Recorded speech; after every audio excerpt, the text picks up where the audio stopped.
것 같고, 원래 의도는 심정지에서 이제 느리게 심정지가 발생하는 그 경우들을 준비하다 보니까 노인 환자가 주로 그런 대상이더라고요. 노인 환자에 관해서 준비를 하다 보니까 꼭 노인 환자의 심정지만을 북한으로 해서는 안 되겠다 생각이 들어서 포괄적으로 고령 노인 환자의 응급의료 신고에 대해서 준비를 하게 되었습니다.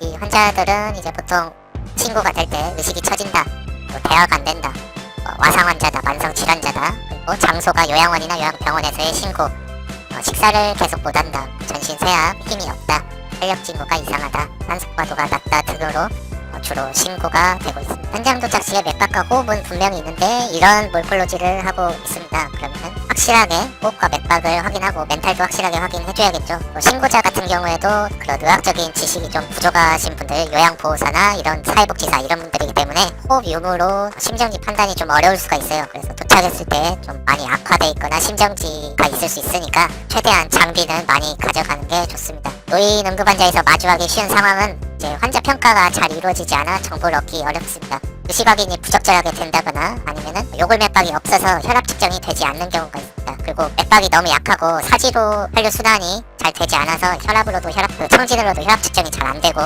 말초 혈류가 부족하다 보니까 역시 SpO2 측정에도 오류가 발생하게 됩니다. 그래서 이런 환자를 만나더라도 ABC의 순서대로 하면 됩니다. 제가 컨텐츠 준비하다 보니까 꼭 ABC 순서로만 컨텐츠가 제작되어 있지 않았으니 양해를 부탁드리고요. 그래서 환자 평가, 노인 평가할 때는 역시 일반 환자들하고 똑같은데요. 음성으로 비정상적인 호흡음을 확인해야 되고, 가래 끓는 소리, 코 고는 소리, 그리고 액체 가글하는 듯한 소리, 거글링이라고 하는데 이상한 소리가 혹시 내 귀로 들리지 않는지 그걸 우선 판단해야 됩니다. 너무 조용하지 않은지도 판단해야겠죠. 요양원에서 완전 기도폐쇄나 그런 기도폐쇄로 인한 심정지가 자주 발생하기 때문에 노인분의 움직임이 아예 없고 너무 조용하진 않은지, 그러면 빠르게 맥박 확인으로 넘어가야겠죠. 그리고 노인분에 따라서 너무 그렇게 목이 짧다거나 목 근육이 너무 도드라져 있다거나 하면은 동맥 측정이 또 원활하지 않을 수가 있습니다. 그럴 때는 일단 청진기로 심장음을 청진하는 방법도 있습니다. 중요한 거는 심전도를 측정해봐야 되죠. 심정지가 되면은. 그리고 이제 SpO2 측정을 시도해 봅니다. 근데 이제 손가락에 측정이 어려우면은 발가락이나 귀 그리고 코에 측정을 해야 되고, 수치가 55%, 75% 이상한 수치가 나오게 되는데 그것에 대해서 내가 확신이 없으면은 기계를 2개 이상 물려서 측정해보는 게 방법 중에 하나입니다. 두 기계 모두 낮게 측정되면은 확실하게 낮은 거겠죠. 그 맥박 파형이 정확하게 맥박 파형이 나오면은 정확한 측정이 이루어진다고 판단을 할 수 있고, 맥박 파형이 정확하지 않고 불규칙적이라거나 맥박 파형이 비정상적이라면은 말초 혈류가 정상적인 상태는 아니기 때문에 그 산소과도는 정상적인 상태는 아니라고 판단할 수 있습니다.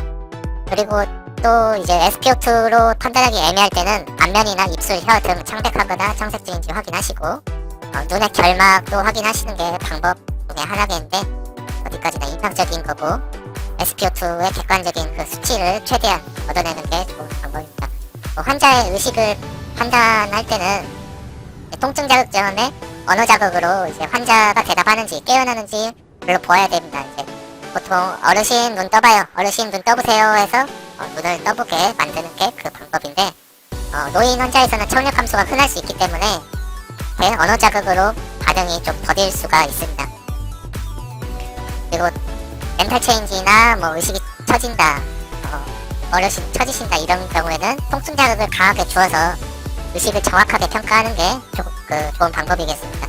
그래서 심한 통증에도 아예 반응을 안 하는 코마 상태인지 아니면은 통증에 눈을 뜨고 목소리를 내는 그런 상태인지 반응을 보는 게 좋을 것 같고요. 통증 주는 방법 중에 하나인 그 네일베드 프레쉬입니다. 손톱 뿌리를 펜으로 굴려서 통증을 강하게 주는 방법이고, 이건 이제 슈프라오비탈 프레셔.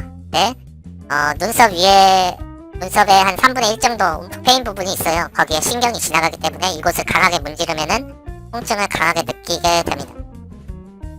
그리고 평소의 의식 수준이 어느 수준이었는지 판단, 병력 정치를 요양보호사나 사회복지사로부터 아니면은 친구자에게 그런 정보를 얻어야 돼요. 그래서 이분의 일상생활 능력이 평소에 보행이나 산책이 가능한지, 외출이 가능한지, 화장실을 스스로 가는지, 그리고 식사를 스스로 하는지 등 이런 일상생활 능력에 관한 정보를 얻으시는 게 좋고요.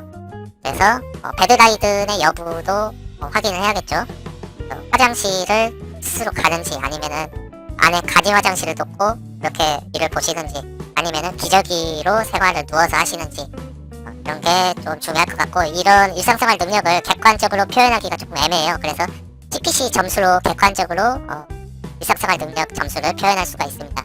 그리고 의식 수준의 라스트 노멀 타임과 퍼스트 어브 노멀 타임, 급성기 악화의 타임을 온셋을 청취하는 거 역시 물론 중요합니다. 그리고 혈압을 정확하게 측정을 해야 되는데 청진하고 촉진으로도 측정이 안 되면은 혈압을 측정하는 방법이 있습니다. 바로 아네로이드 혈압계에서 눈금이 까딱까딱 하는 지점을 보는 건데, 처음 까딱까딱 시작하는 시점이 시스톨릭 수축기 혈압입니다. 보통 혈압이 90에서 80 아래가 되게 되면은 요골동맥으로 촉지가 안 되는데, 특히 노인에서 septic 쇼크나 다른 쇼크가 발생한 경우 혈압이 70에서 60, 심하면 50으로 측정될 수도 있어요. 그걸 어떻게 측정하냐? 바늘이 까딱거리는 걸로 측정하면 됩니다.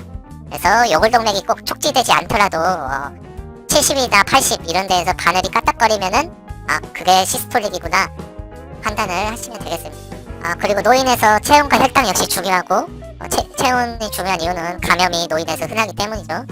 특히 폐렴이나 집단생활을 하기 때문에 폐렴이나 상기독 감염, 인플루엔자 독감 같은, 그리고 코로나 등 감염성 호흡기 질환이 발생을 할 수가 있고, 또 노인에서는 방광염이나 노로염, 요도염, 그리고 신장염 등 유리네리 트랙트 인펙션이 자주 발생할 수 있기 때문에 또 그러한 걸로 septic 쇼크가 자주 발생할 수 있고, 그래서 체온은 반드시 중요하다는 거. 그리고 멘탈 체인지인 경우에도 이분이 그냥 피부가 높아서 멘탈이 약간 처지는 거일 수도 있거든요.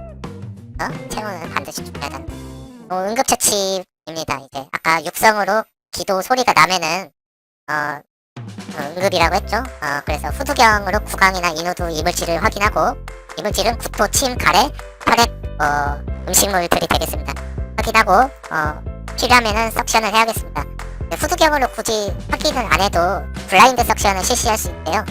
블라인드 석션이 뭐냐면은 인후두 구강을 직접적으로 관찰하지 않고 구강 너머로 인두 후두까지 석션 팁이나 석션 튜브를 한 7에서 8cm 정도 집어넣어서 흡인을 하는 것을 말합니다. 눈으로 직접 보지 않고 흡인을 한다는 거고, 제가 프렌치 팁에다가 엑스표를 해놨는데, 프렌치 팁 같은 경우에는 인투베이션을 한 경우에만 인투베이션 튜브 스피텀이나 그런 디스차지 석션할 때만 쓰는 거고, 우리가 구강 내 석션을 할 때는 이런 프렌치 팁을 쓰게 되면은 특히 유동식이나 음식물 같은 경우에는 밥알이나 쇠고기 조각 이런 게 걸려가지고 프렌치 팁 석션이 잘 안 되는 경우가 있습니다. 그러니까 딱딱한 앵커 팁이나 아니면은 그런 인후두 팁을 쓴다거나, 그런 팁이 없으면은 그냥 석션 튜빙 자체를 쓰는 것이 오히려 낫습니다. 응급처치로는 이제 노인분이 SpO2가 너무 낮거나 SpO2가 측정이 잘 안 되고, 그런 경우 의식 저하 상태고 호흡수도 빠른 상태면은 기도 확보라는 거는 최소한 석션을 하라는 거예요.